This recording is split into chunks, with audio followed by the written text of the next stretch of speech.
पापा जी, आपको रोटी खाना है तो पहले बता दिया कीजिए। बाबूजी, अगर आपको रोटी खानी थी तो आपको पहले बोलना था ना। हमारे यहाँ ऐसा नहीं होता कि जब जिसका जो जी चाहा खा लिया। गिनकर बनती है रोटियाँ। ऐसा नहीं कि आप जब भी बोल देंगे तो रोटी तैयार मिलेगी। अब लीजिए मेरे हिस्से की रोटी। आज मैं किसी तरह चावल खा लूँगी और क्या। बोलकर तमक कर उठी अंजना और दो रोटियां अशोक जी के प्लेट में बड़ी ही उपेक्षा से रखा और खुद चावल वाले डोंगे से चावल निकालकर अपने प्लेट में रखने लगी। अशोक जी अपनी बहू का यह रूप देखकर एकदम अवाक रह गए। उन्हें इस अपमान की तो सपने में भी उम्मीद नहीं थी। खैर, अंजना का ऐसा विद्रूप व्यवहार देखकर चौंक तो रमा जी भी गई थी, पर उनसे पति का अपमान बर्दाश्त नहीं हुआ, इसलिए बोल पड़ी। बहू, तुमने अपने हिस्से की रोटी क्यों दे दी? तुम मुझसे ले लो रोटी। रहने दीजिए माँ जी, ऐसा ही था तो पहले क्यों नहीं दे दी? खुद की रोटियां आप दोनों एक जैसे ही हैं। अब चलिए खाना खाइए और मुझे भी चैन से खाने दीजिए। उन्हें भी कदाचित अपनी बड़ी बहू से यह उम्मीद नहीं थी और वो जानती थी कि यह लड़ाई सिर्फ रोटी को लेकर नहीं है, बल्कि अब बहू बेटा उन्हें बर्दाश्त नहीं कर पा रहे हैं।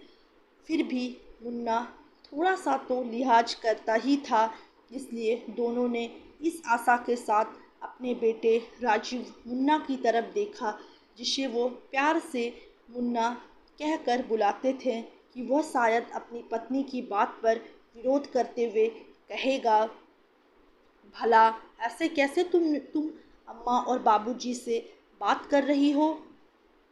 लेकिन जब उन्होंने देखा उनका बेटा सिर झुकाए चुपचाप रोटी के टुकड़े तोड़कर अपने मुंह में रख रहा है, तब वो समझ गए कि अब इस घर में उनका दाना पानी उठ चुका है।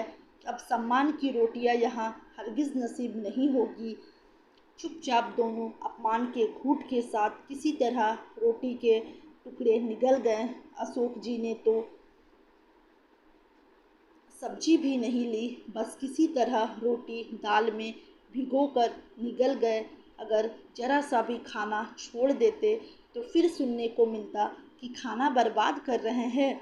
इधर पति के अपमान से और बेटे की चुप्पी से रमा जी की आंखों से आंसू इस तरह बहे जा रहे थे कि रोटी कुछ ज़्यादा ही नमकीन लग रही थी। लेकिन उन्होंने भी बिना एक भी आवाज़ किए किसी तरह थाली का खाना ख़त्म किया। खाना ख़त्म करके दोनों जब अपने कमरे में आए तो कुछ देर तक उनके मुंह से कोई आवाज़ ही नहीं निकल रही थी। उन्हें समझ ही नहीं आ रहा था कि क्या बात करे। इतना अपमान और ऐसी बेरुखी उन्हें पहली बार देखने के लिए नहीं मिली थी, पर खाने को लेकर इतना अपमान इसके पहले नहीं हुआ था। लगभग पिछले 2 महीने से मुन्ना और बहू उनसे खराब व्यवहार कर रहे थे। बहू तो सास से उलझने का कोई ना कोई बहाना ढूंढते रहती थी। आज रविवार होने की वजह से पूरा परिवार साथ में लंच कर रहा था। नोनू और सोनू पहले ही खाकर टीवी देखने के लिए बैठ गए थे। वैसे तो दोपहर में अशोक जी आदतन चावल ही खाते थे। आज बहू ने पनीर बनाया था और पनीर उन्हें रोटी के साथ ही अच्छा लगता था, अतः बहू से रोटी मांग बैठे तो यूं लगा जैसे कि तूफान आ गया हो। बहू का वो रौद्र रूप, वो आंखें तैरकर हाथ नचाना, सब याद करके अशोक जी और रमा जी कृतज्ञ मूड सा महसूस कर रहे थे। इस बात को दिल से मत लगाओ दुल्हन, बहू थक गई होगी, फिर मैंने भी खामखा रोटी मांग कर उसे परेशान कर दिया था। जब रमा जी ब्याहकर आई तब अशोक जी का बड़ा सा संयुक्त परिवार हुआ करता था। तीन तीन सास और एक पर सास घर में सबकी लाडली बहू थी। गुलगोथनी सी प्यारी भोली भाली रमा जी, सब उन्हें दुल्हन कहकर बुलाते थे। जाने कब सबकी सुना सुनी अशोक जी भी अपनी पत्नी रमा को दुल्हन कहकर बुलाने लगे थे। और आज जबकि खुद रमा जी दो बहुओं की सास थी, फिर भी अशोक जी उन्हें दुल्हन छोड़कर और कुछ नहीं बुला पाए। पति के मुंह से सहानुभूति के दो शब्द सुनने थे कि रमा जी के अब तक के जतन से रोके हुए आंसू निकल पड़े। वो ऐसे हिचकियाँ लेकर रोई जैसे कोई हादसा हो गया हो। रोते हुए मुंह साड़ी के आंचल से दबा दिया ताकि रोने की आवाज़ कमरे से बाहर ना जाए। अशोक जी उनकी पीठ सहलाते रहे। थोड़ी देर बाद जब रमा जी कुछ शांत हुई तो बोल पड़ी, आप अब चलिए यहाँ से। इतना अपमान होता रहा आपका, फिर भी आपसे वह रोटी खाई कैसे गई? तब बेहद निराश होकर बोले अशोक जी, यह सोचकर खा लेता हूँ दुल्हन कि भले ही रोटियाँ बहू ने बनाई हो, लेकिन कमाई तो मेरे बेटे की है ना। बोलते हुए आंखें छलक आई थी अशोक जी की, जिसे रमा जी ने आगे बढ़कर अपने आंचल से पोंछ दिया था। सच, बुढ़ापा इंसान को कितना मजबूर बना देता है। जब शरीर की शक्ति क्षीण होती है तो अपमान का गरल भी पीना पड़ता है। आज रमा जी को याद आ रहा था जो उनकी बहन ने कहा था कि दीदी, कुछ भी हो जाए पर अपना घर बेटा बहू के नाम मत करना। पर अब तो भावुकता में उनसे गलती हो गई थी। अब क्या हो सकता था? दरअसल अशोक जी और रमा जी के दो बेटे थे, बड़ा राजीव मुन्ना और छोटा संजीव। राजीव हमेशा से माँ का लाडला रहा था, बड़ी मिन्नतों के बाद जन्मे अपनी पहली। दरअसल अशोक जी और रमा जी के दो बेटे थे, बड़ा राजीव मुन्ना और छोटा संजीव। राजीव हमेशा से माँ का लाडला रहा था, बड़ी मिन्नतों के बाद जन्मे अपनी पहली संतान को प्यार करते हुए रमा जी ने जैसे अपनी आँखों पर पट्टी बांध ली थी। इसलिए राजीव का स्वार्थी स्वभाव और खुदगर्जी उन्हें दिखाई नहीं देती थी। संजीव राजीव के मुकाबले पढ़ाई में उतना ज़हीन नहीं था, पर अनुशासित था। जैसे जैसे दोनों बड़े होते गए, राजीव और उद्दंड होता गया और संजीव अपने लक्ष्य को समर्पित होने लगा। राजीव एक प्राइवेट कंपनी में जॉब करने लगा और संजीव इंजीनियरिंग में बहुत अच्छा करने के बाद नौकरी के सिलसिले में जो अमेरिका गया, तो फिर वहाँ वहीं की एक लड़की के साथ ब्याह कर वहीं का होकर रह गया था। उसने माता पिता से संपर्क तो नहीं तोड़ा था, पर उसने शादी एक भारतीय मूल की लड़की लीजा से कर ली थी, जिसके पिता अमेरिका में ही बस गए थे। वैसे तो उससे माता पिता को कोई खास नाराज़गी नहीं थी, क्योंकि उन्हें संजीव से कोई उम्मीद नहीं थी। उन्होंने तो सारी उम्मीद अपने बड़े बेटे राजीव से लगा रखी थी। अशोक जी ने अपने सर्विस काल में अपनी सारी जमा पूंजी लगाकर मकान बनवाया था। 4 साल पहले रेलवे की सरकारी नौकरी से रिटायर्ड हुए थे अशोक जी, और दोनों पति पत्नी चितरंजन में आराम से रह रहे थे। मुन्ना एक प्राइवेट फर्म में था और बेंगलोर में नौकरी करता था। वह पत्नी सहित दोनों बेटों सोनू और मोनू के साथ रह रहा था। अब उन्हें वहां अपना फ्लैट लेना था और पैसे कम पड़ रहे थे। इसके अलावा उसके दिमाग में मकान को अकेले हड़पने की योजना भी चल रही थी। छोटे बेटे संजीव ने विदेशी लड़की से शादी कर ली थी, इसलिए माता पिता दोनों उससे नाराज़ तो थे ही, सो इसी का फ़ायदा उठाया राजीव ने। राजीव के सास ससुर भी उसकी कमाई पर पल रहे थे और उनके साथ ही रहते थे। अब अशोक जी और रमा जी के आ जाने से उन्हें राजीव ने अलग एक किराए के घर में रखवा दिया था, इसलिए भी अंजना को सास ससुर इतना ज़्यादा खटक रहे थे। अब बड़ा सा घर हड़पना था तो उन्हें तिकड़म भी लगानी पड़ रही थी। इसके लिए संजीव की हिस्सेदारी घर पर ख़त्म करनी ज़रूरी थी। राजीव और अंजना ने यह कहकर कि संजीव ने तो लीजा से लव मैरिज कर ली है और विदेशों में शादियाँ तो टिकती नहीं हैं, सो अगर उनका तलाक हुआ और माता पिता ने घर और जायदाद का बंटवारा किया तो एक हिस्सा लीजा को भी मिलेगा और इस तरह मेहनत से बना हुआ घर किसी और के हाथ चला जाएगा। फिर अपनी माँ की भावनाओं को उकसाते हुए मुन्ना बोला, सोचो माँ, जिस घर में आप ठाकुर जी की पूजा करते हो वहाँ विदेशी मांस खाकर आप पवित्र कर देंगे। सुनकर तिलमिला गई रमा जी और किसी तरह अशोक जी को जोर दिलाकर घर राजीव के नाम लिखवा दिया। तब तो बेटा बहू इतना मीठा बहू बोलते और इतना मान सम्मान सत्कार और आदर देते कि रमा जी और अशोक जी एकदम गदगद हो गए थे। और जब अशोक जी उनकी बातों में आकर अपना सब कुछ छोड़कर उनके साथ आकर बेंगलोर में रहने चल आए, तब कुछ ही दिनों में वो लोग अपनी असलियत पर उतर आए थे। इधर अशोक जी और रमा जी से अब अपमान बर्दाश्त नहीं हो रहा था, पर उस घर और पेंशन की मामूली रकम के अलावा और कोई संपत्ति तो नहीं थी उनके पास। घर तो मुन्ना अपने नाम लिखवा चुका था। पेंशन का अधिकांश रकम घर के राशन खर्च पर हो जाता था। उस घर और पेंशन की मामूली रकम के अलावा और कोई संपत्ति तो नहीं थी उनके पास। घर तो मुन्ना ने अपने नाम लिखवा चुका था। पेंशन का अधिकांश रकम घर के राशन पर खर्च हो जाता था। घर बहू की ढिठाई तो इतनी थी कि मुन्ना के ऑफिस जाते ही घर के बढ़े हुए खर्च का रोना लेकर बैठ जाती और जब तब अशोक जी को बाजार से सामान लाने के लिए भेज देती। उन्हें पैसे देने का तो सवाल ही नहीं उठता था, क्योंकि बहू उन्हें यह याद दिलाना नहीं भूलती थी कि उन दोनों के आने से घर का खर्चा भी बढ़ गया है और अशोक को पेंशन तो मिलती ही है। कुल मिलाकर दूध सब्जी का खर्च तो अशोक जी ही उठा रहे थे। अब कभी कभी राशन भी लाना पड़ जाता था।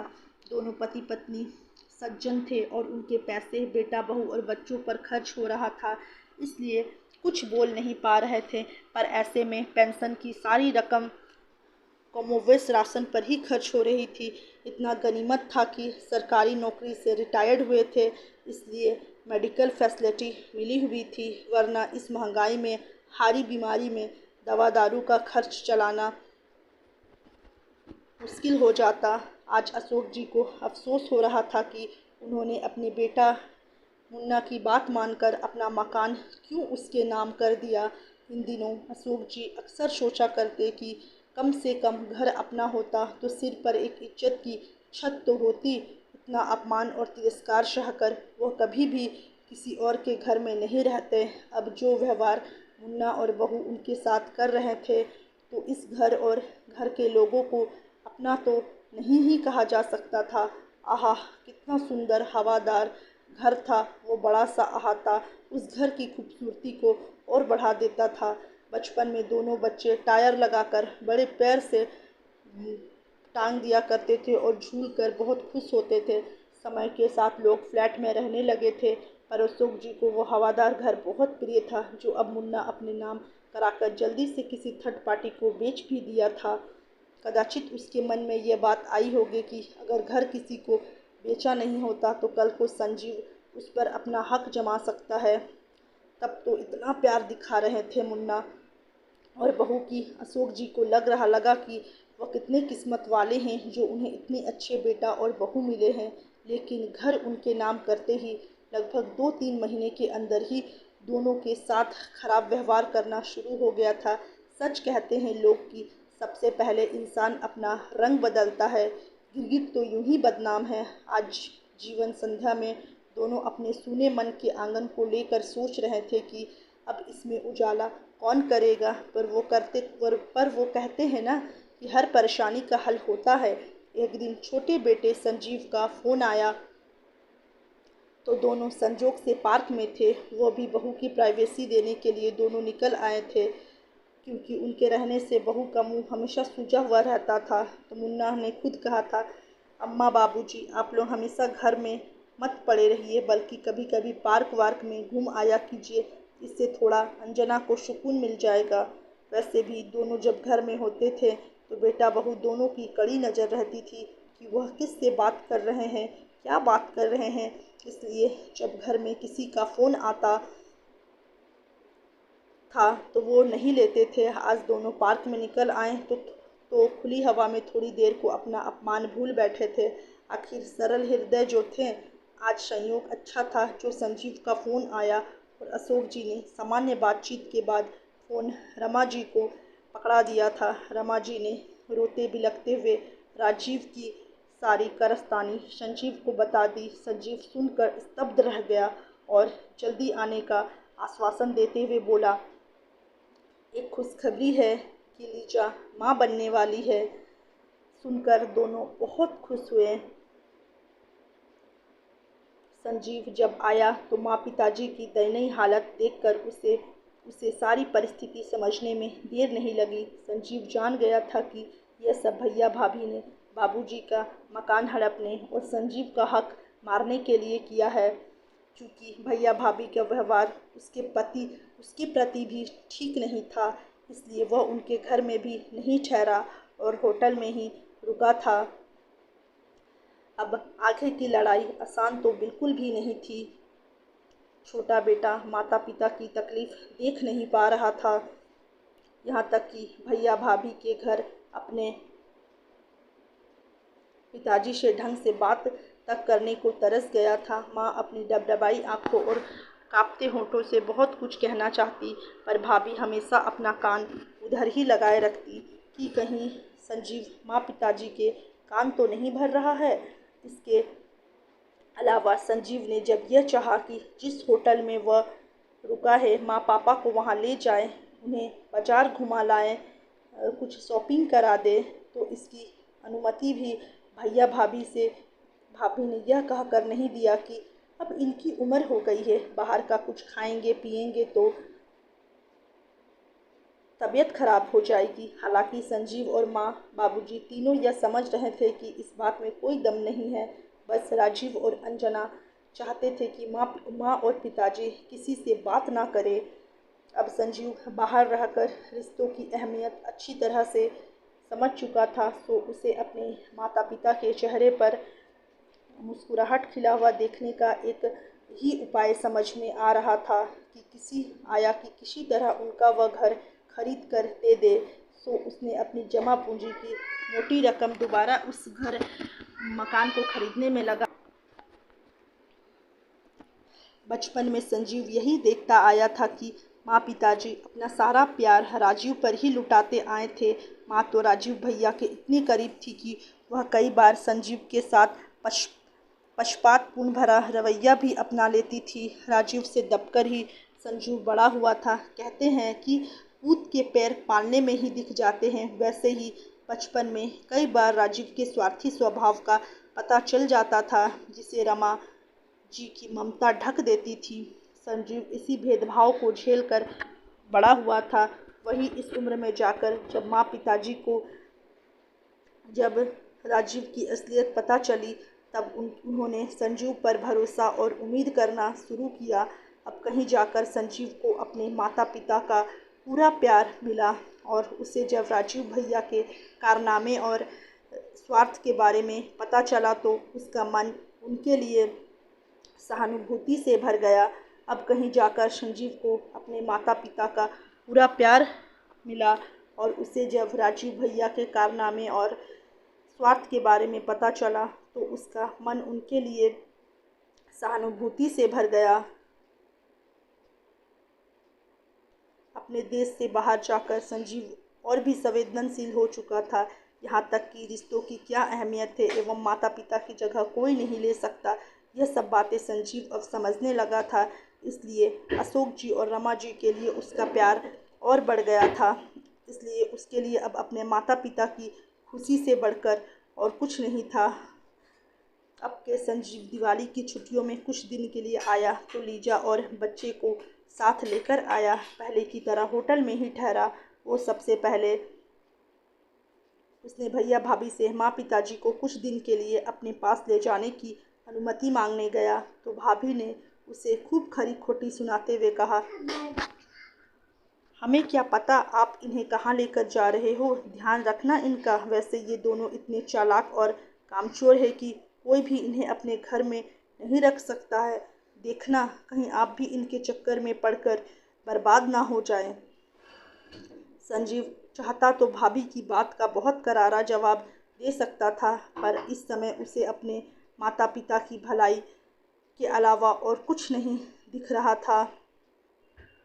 इसलिए उसने जल्दी जल्दी उनका सामान पैक किया और अपने साथ टैक्सी में बैठा लिया।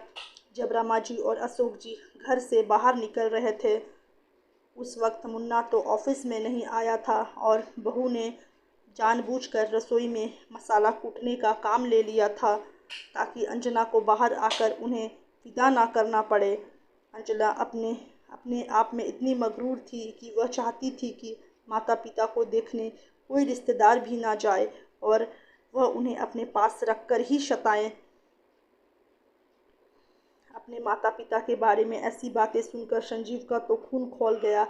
उसका तो मन किया कि वही भाभी की को खरी खोटी सुनाए, पर राजीव ने अपनी पत्नी का मुंह चुप करने की कोई कोशिश नहीं की, बल्कि वह बंगले झांक रहा था। उस दिन छोटी दिवाली थी, इसलिए सोनू और नोनू घर में ही थे और दादा दादी के जाने का नाम सुनकर दोनों बच्चे दादा दादी से लिपट गए थे, यह कहते हुए कि दादा दादी आप दोनों कहाँ जा रहे हैं? कहाँ जा रहे हो चाचू? आप दादा दादी को यहाँ से लेकर कहाँ जा रहे हैं? बच्चों की बात से एक पल तो रमा और अशोक जी का मन पिघलने को ही था। अगले ही पल बेटे बहू का प्रतिदिन का अपमान याद आ गया और वह दृढ़ कदमों से छोटे बेटे के साथ बाहर निकल आए। संजीव कुछ नहीं कह रहा था, पूरे रास्ते वह चुपचाप था। जब गाड़ी स्टेशन की तरफ मुड़ी तब रमा जी से रहा नहीं गया। बेटा तू हमें कहाँ ले जा रहा है? तो संजीव ने मुस्कुराकर कहा, माँ हम घर जा रहे हैं। और अशोक जी की और मुखातिब करके बोला, बाबूजी मैंने हम तीनों की चितरंजन का टिकट करवाया है, हम वहीं जा रहे हैं। आप दोनों के लिए एक सरप्राइज़ है। जो भी हो, अशोक जी एवं रमा जी को तो इस बात का बिल्कुल शक भी नहीं हुआ था कि संजीव उन्हें वह मकान दिलवाएगा। उन्होंने सोचा कि शायद संजीव उन्हें बस उस जगह ले जाना चाहता है जहां उन्होंने जिंदगी के इतने खूबसूरत साल गुजारे थे। बहरहाल चितरंजन पहुंचकर संजीव ने सीधे आमलादही के लिए जब टैक्सी लिया, तब रमा जी ने पूछा, संजीव तू अपनी कॉलोनी में क्यों लिए जा रहा है? किसी के घर में कोई शुभ समारोह है क्या? संजीव ने मुस्कुराते हुए कहा, बस कुछ देर माँ। टैक्सी जब घर के सामने पहुंची तब संजीव ने दोनों को सहारा देकर उतारा और अशोक जी के हाथ में घर की चाबी देकर बोला, बाबूजी लीजिए घर की चाबी और खोलिए घर का गेट। और अब इस घर से आपको कोई भी नहीं निकाल सकता। मैंने ये घर खरीद लिया है। यह कहते हुए संजीव माँ का हाथ पकड़कर घर के अंदर ले गया। थोड़ी देर बाद सारा सामान अंदर रखकर जब संजीव और अशोक जी ने रमा जी को ढूंढा तो एक बहुत ही मार्मिक दृश्य दिखा। रमा जी घर की हर कोने को, हर दरवाजे को, खिड़की को पकड़कर लिपट कर ऐसे रो रही थी जैसे कोई माँ अपने बिछड़े हुए बच्चे को पकड़कर रोती है।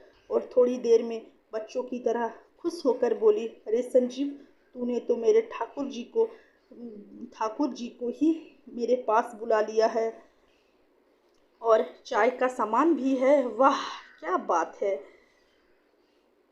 अशोक जी चाय के शौकीन थे, सो बोल पड़े। कुछ देर बाद संजीव लीजा और बच्चे को भी ले आया।